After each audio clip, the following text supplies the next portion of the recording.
Hey there, in this video I'm going to show you the milestones-only view in a couple places.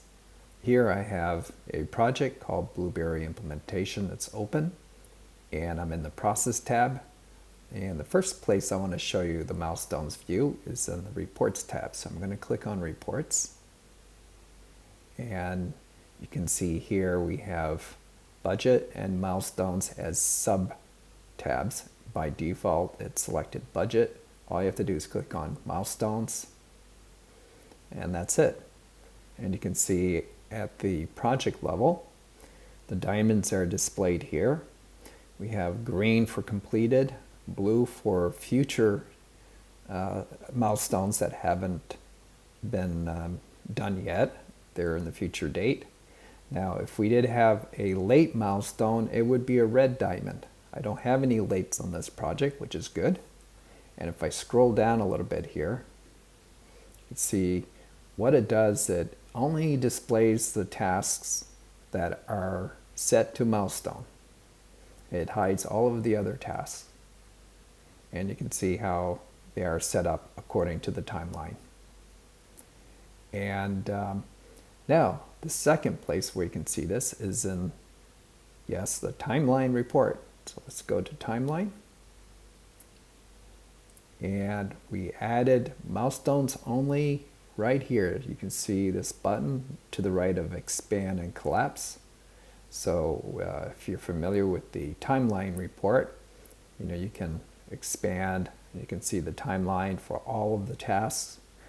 Now if I click on milestones only, you can see it changes everything, and it looks exactly like it looked on the reports milestones page. Exactly the same. So you can look at it from either angle. It doesn't matter, it's the same. And the nice thing about seeing it here is if you're taking a look at the timeline and you're looking, let's say I expand this to see all of my tasks, right? You might say, well, here's a milestone. Well, let's look at only milestones. So you just click on this and it just filters everything down to the milestones.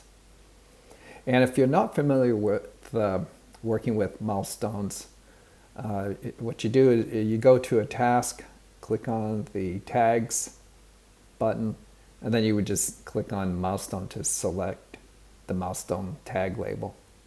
But there's an entirely different video working with milestones. Look it up, click on this little help, and then in the search bar type working with milestones, and it'll explain how to set up milestones to begin with.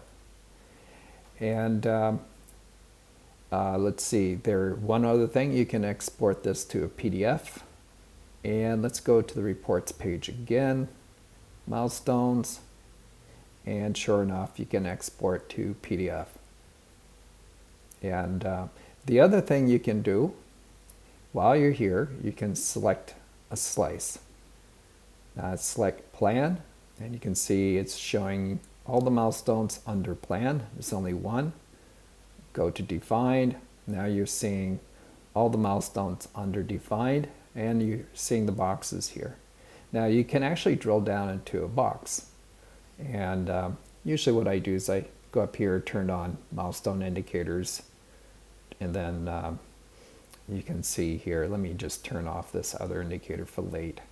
Okay, so now it's showing there's one here and there's one here. So if I click on this box, sure enough, it's here. If I click on this box, guess what? It's going to say, hey, you don't have any milestones here, right? And then this one obviously has one. Same thing if I go to build, you can see here it is, but it's not in any of these other boxes. And it works the same under the timeline page, right? So if I click on milestones only, and I have, let's say, defined selected, milestones only is still selected. It's going to stay that way until you refresh the page or click on the X, and then you can filter down by the box. So it's a really cool way to look at milestones, either at the project level or in the different phases of the project. I hope this video was helpful. Let us know if you have any questions. Thanks.